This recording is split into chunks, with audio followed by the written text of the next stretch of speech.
Super Bowl 60 is done. The Seattle Seahawks are champions, and the New England Patriots, I told you, were frauds all along. The rest of the NFL is officially in panic mode. Free agency is right around the corner. The draft is already loading, and trades are being cooked up in war rooms as we speak. And today we are covering all of the most important and fascinating questions of this offseason. There will be zero sugarcoating, zero fluff, only strong and usually accurate opinions. Now, before we hop in, would appreciate a subscribe. You've got to drop a comment and let me know if I've lost my mind on some of these, but let's get into it. Now, let me hold your hand when I say this. Drake Maye is not an MVP caliber player. This is a guy who's just really good at not turning the ball over and figuring out when is an appropriate time to run. He's essentially Brock Purdy East. The difference between good and elite is what you do when the lights are the brightest. And unfortunately, Drake Maye has not shown up. We have seen what Josh McDaniels as a coordinator can do to players in that offensive system. Drake Maye is more of a comeback player of the year rather than the best player in the league.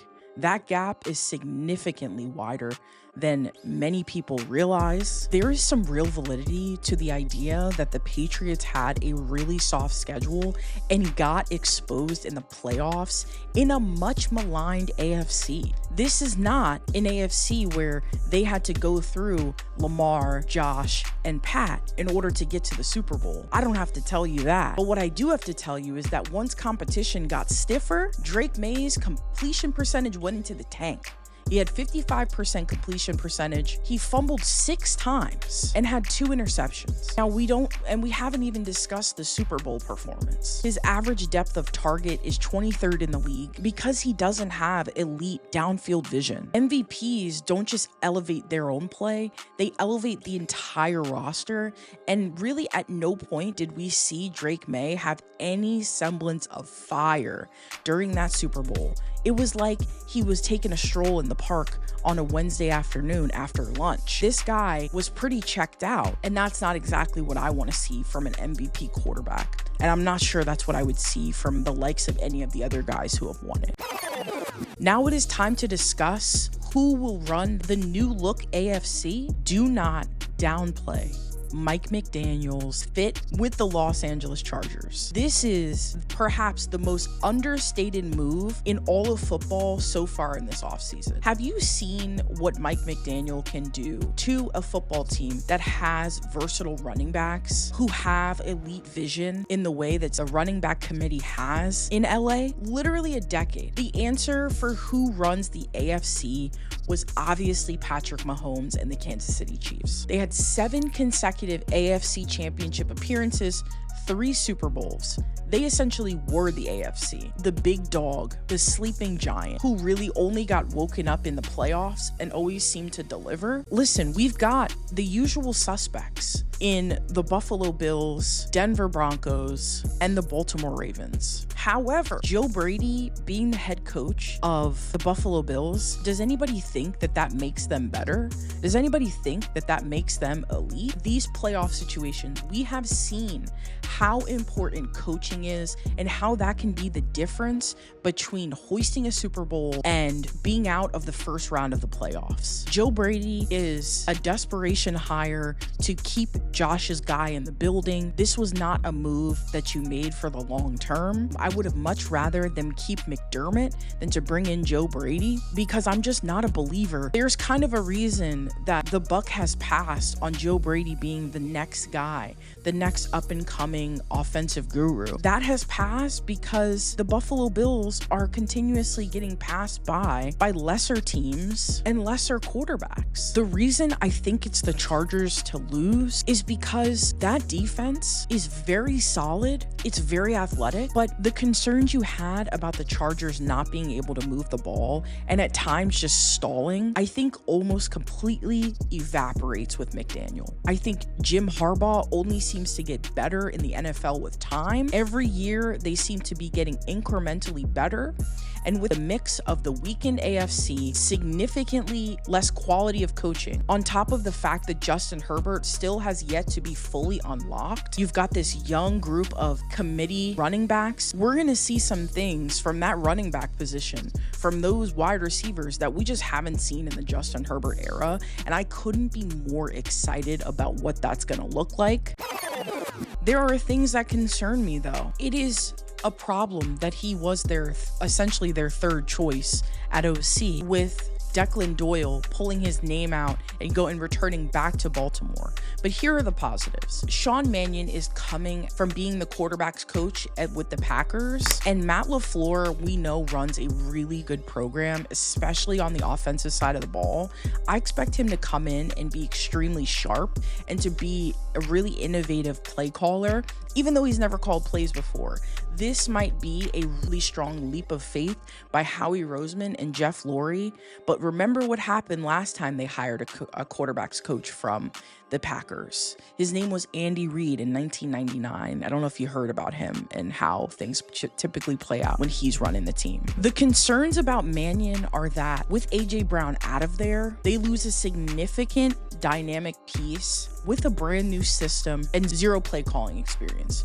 All of those things are extremely fair. I think the Philadelphia Eagles will be just fine. Maybe not great, but they'll be fine. Because Mannion is unproven, any of you are right to question his hire. The real problem will come when A.J. Brown, if he's still on the roster in September, that is where your real problems are going to come. There's no continuity with A.J. Brown in the building. That is where Eagles fans and NFL fans need to focus most on, in my opinion. My next burning question is what happens with Anthony Richardson and the Colts? I have heard some welcome news. Daniel Jones, they are smartly re-signing after apparently planning to let him walk early in the playoffs. That's what reports were saying during that time period. I thought that would have been a completely asinine move. And so it seems inevitable that Anthony Richardson is on his way out. I've heard some rumblings from NFL media saying that he will not have a market. And I think that is utterly ridiculous. This is not a guy, we're not talking about Nathan Peterman here. We're not talking about O'Connell we're not talking about Gardner Minshew. We're not talking about a player who doesn't have measurables. I'm pretty sure this kid is 23 years old of a product. He's about as raw as a product as it gets. And there will be some type of quarterback guru who cannot wait to get his hands on Anthony Richardson. Do I think he's going to go and be a starter with the Minnesota Vikings? I don't. I think they have much better options. And we will get to that at some point. Anthony Richardson has some pretty clear directives that he needs in order to win, in order to get his game together. He has got to get significantly better with his completion percentage. He's obviously pulled himself out of the game due to fatigue, which is unacceptable for a quarterback. But I could see him going to the Las Vegas Raiders. I could see him going and being a backup to Patrick Mahomes or the Arizona Cardinals. Anthony Richardson is a tragedy in mismanagement.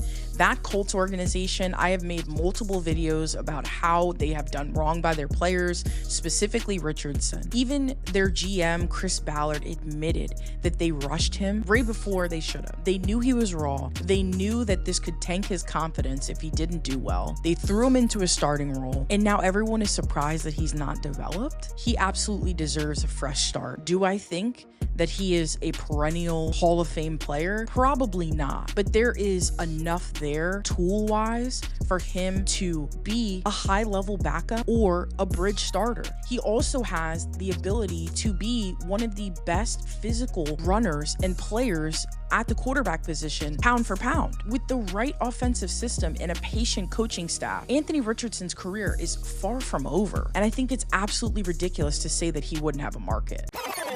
We have to ask ourselves, how bad is JJ McCarthy? There are going to be people asking questions, who is going to be the quarterback of the Minnesota Vikings?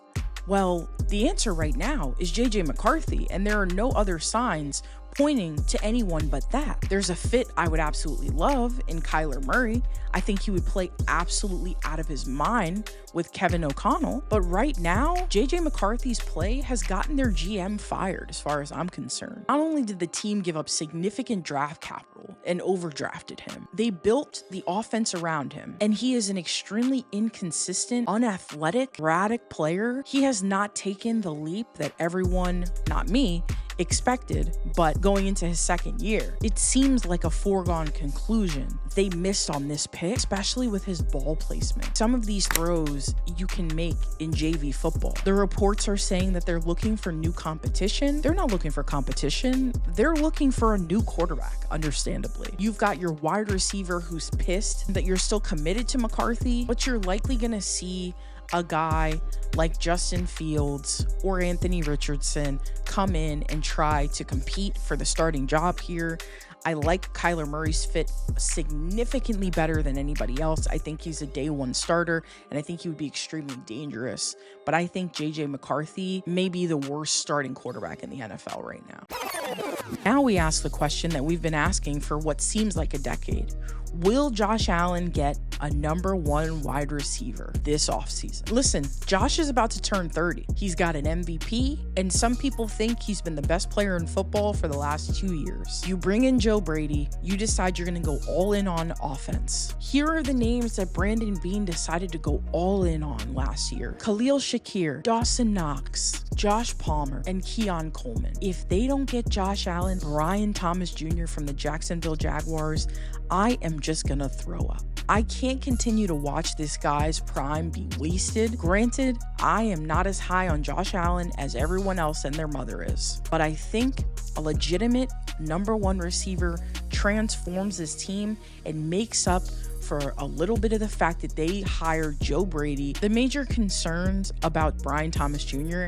is that from year 1 to 2, you have a significant drop off, but I actually think that's due to Liam Cohen's offense that seemingly was designed around Brandon Strange, the tight end, which was very strange. Thomas's contract is an absolute steal. He's currently going to be making $2.1 million in 2026, 2.8 in 2027. In his rookie year, he had 87 catches, almost 1,300 yards, 10 touchdowns, and he was absolutely a wide receiver 1. He then regressed down to 48 catches, 707 yards, and 2 touchdowns, and he had 0 100-yard games. I think with Josh Allen, that absolutely changes, and who cares if you give up a first-round pick?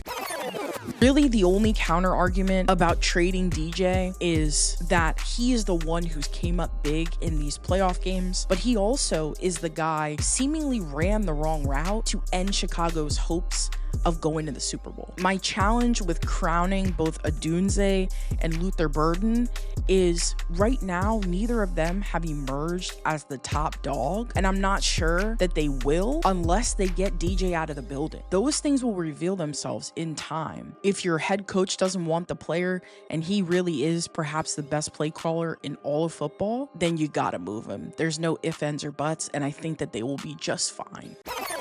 Now we must ask, can John Harbaugh do more than just raise the floor with the New York Giants? We know that they are going to be competent. We know that they're going to be buttoned up and organized and a well-oiled machine. But do we know if they can become last year's Chicago Bears or 2 years ago in the Washington Commanders, from worst to elite almost overnight? And I think this one is a bit iffy. It's, can we trust Abdul Carter? Can we trust Jackson Dart to slide? If these guys are going to be rogue, if they're going to do whatever they want and they're not going to listen to coaching, there's really not much that John Harbaugh can do. And so that's why I lean more towards them being a 500 or 700 type team rather than a 10-11 win team that you're scared of going up against in the playoffs. I would say that I'm buying the Giants stock and being better because ultimately John did put together a pretty decent staff. I know a lot of people are not high on Matt Nagy, but remember, he has been working with Patrick Mahomes for, it feels like, almost a decade again. He won Coach of the Year in 2018, running Andy Reid's system. Listen, you got former head coaches on the team. Quite frankly, the ceiling is not a Super Bowl, but they can go from a laughingstock to a 9 or 8 win team. I think there's a strong case because John did this similar thing in 2008 when he came to Baltimore and inherited a roster that wasn't perfect and immediately won 11 games. Obviously, Jackson Dart is really raw, but he did show flashes. I'm not sure if he's the quarterback of the future, especially if he's going to be as nonchalant about protecting himself as he seems to be. I would say don't sleep on New York, but don't crown him as Super Bowl champs just yet. How do the Cowboys approach this offseason? Can they finally fix their defense? For context, Dallas has allowed a league-high 60 defensive touchdowns in 2025. They finished with 30th in total defense, 377 yards per game allowed, which is just egregious. They were dead last in pass defense at 251 yards per game. And this was with Micah Parsons, who was then traded to Green Bay. And now they have an even bigger hole. They're going to have to pay Quinnen Williams a hefty contract. They're likely going to have to tag George Pickens, which always creates a little bit of drama in the building. But they have 2 first-round picks. And I actually don't hate the way that Dallas drafts. I do find that their guys take a little bit longer to develop than you'd like when you're picking that high. And they have significant cap flexibility. They have a few options here. Are they going to use both firsts on an elite defensive talent in the draft, like some edge rushers, some corners? Are they going to trade a first for Maxx Crosby, who we'll get to right after this? And are they going to franchise tag George Pickens at $22 million a year? I think they should. But that, of course, is money they could use defensively. There are some writers who think that if they can get their defense just to be okay, they will be fine